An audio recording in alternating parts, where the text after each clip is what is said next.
So what's up? Magandang araw sa inyong lahat mga kamanok. Okay? So may nagtanong about dun sa ating topic last time. About dun sa nakatumba na palong. Okay? Tandaan niyo po ba yon? So mga solid followers ko, solid subscribers ko, malalaman niyo po ito. At sa mga hindi pa po nakakapanood niyan, pwede ko pong ilagay dito sa taas yung ating topic na yan. Pero ngayon, ating i-retopic ulit, ating pag-uusapan to kasi ang gusto nila is yung maayos na discussion about dito sa palong na nakatumba. Okay? So, ikaw man ngayon, idol, kamanok, kung ikaw man ay matagal nang nagmamanok, syempre, di ba, may alaga ka dyan ng mga pikom. Ito naman po ay madalas na nangyayari sa ating mga alaga na mayroong palong na pikom. Sa mga baguhan, ano ba yung tinatawag na pikom? Ito po yung mga palong na maliliit, yung parang paano ko ba tatawagin? Basta yung maliliit, yung gustong-gusto ng karamihan, lalo na pag nakatindig na ganyan. Yung pikom, di ba yung isa, parang tinik ang palong yung malalaki? Yung isa naman yung maliit, yun po yung pikom na tinatawag. Okay? So, pag po ang palong, bumagsak po ng ganyan. Okay?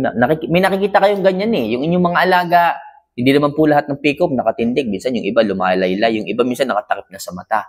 So inaalis po yun ng iba, inaalis po ng karamihan para daw po hindi makasangga sa kanyang mata. So para sa akin po, pag po ang isang palong ay bumagsak, yan po ay palatandaan na hindi po healthy o dumaan po sa pagkakasakit yung isang manok. Possible nagka-problema na po siya sa kanyang mga vital organs. Yan po ang aking ikinaayaw sa mga pikom na ganyan. Nung ako po ay, okay, so advice ko na rin po kung kayo po ay pupunta sa mga farms, kung kayo po ay pupunta sa mga backyards, at kayo ay mag-acquire o kukuha kayo ng mga gagawing materyales. Ang advice ko lang po sa inyo, ang hanapin niyo po, it's either straight comb or pikom na nakatindig po ang palong. Okay, wag po kayong kukuha ng mga nakababanan na kayong na ganyan. May nag-comment pa nga ang isang subscribers natin eh. Sabi niya, idol, di ibig sabihin pala yung nakuha ko kay Sir B-Boy na nakabagsak yung palong. Sabi, dumaan pala yun sa pagkakasakit. Farm na yun ha. Yes po mga kamanok, hindi naman kesyo pag sinabing farm, hindi naman kakasakit yung mga manok ng mga yan.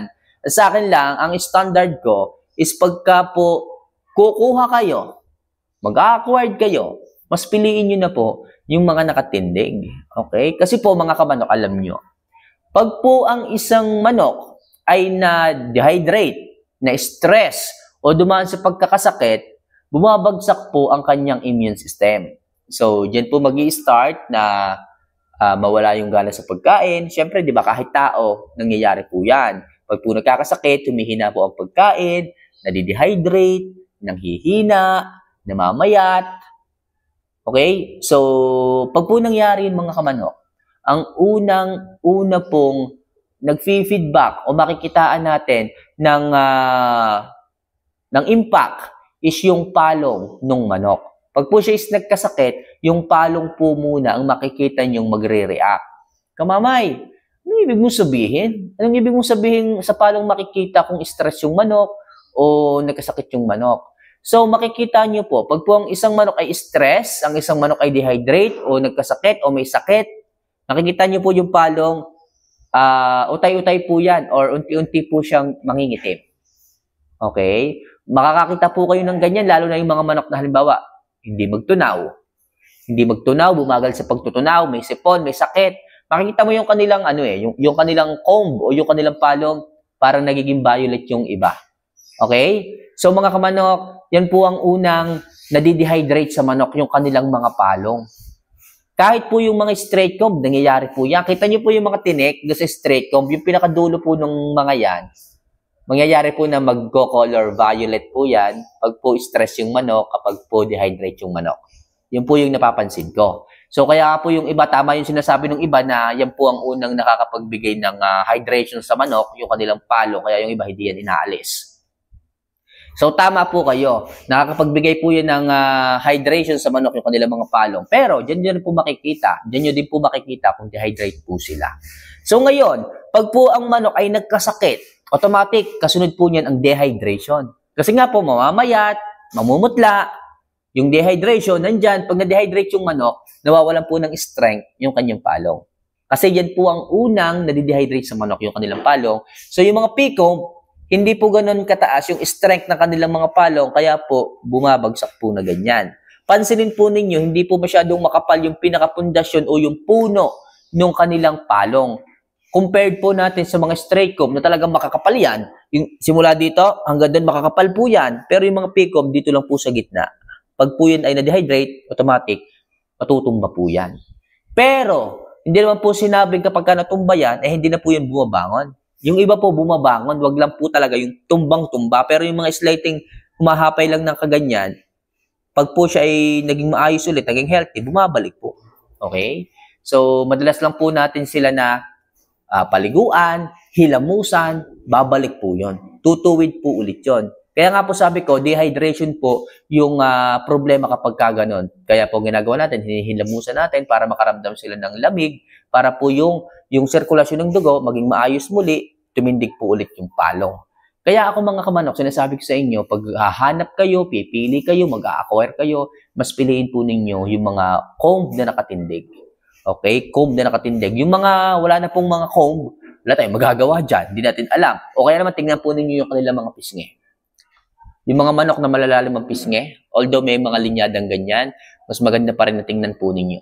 Kasi po yung malalalim ang ganito, dumaan po sila talaga sa mahaba-habang panahon ng pagkakasakit.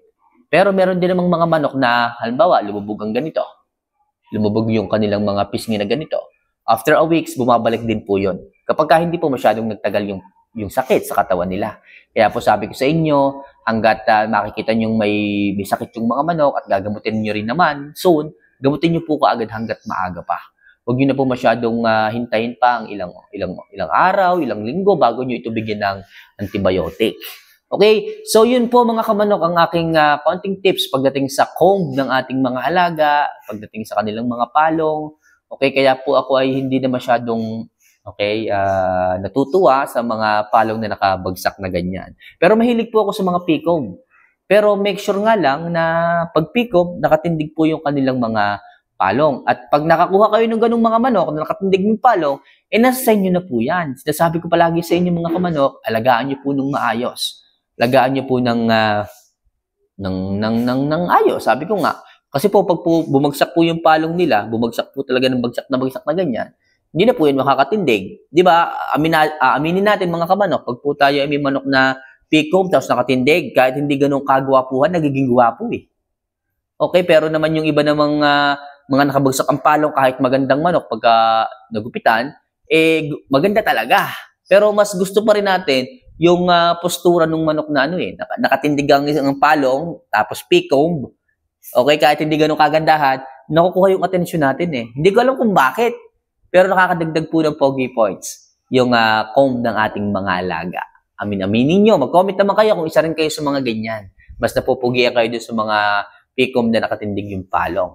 Okay? So, mga kamanok, sana kahit paano makatulong yung simpleng tips na to. Kung kayo man ay pabor o hindi pabor, mag-comment naman kayo kung kayo ay merong explanation o experience about sa ganitong topic. Pero para sa akin, yan yung experience ko, yan yung napapansin ko, yan yung aking nakikita.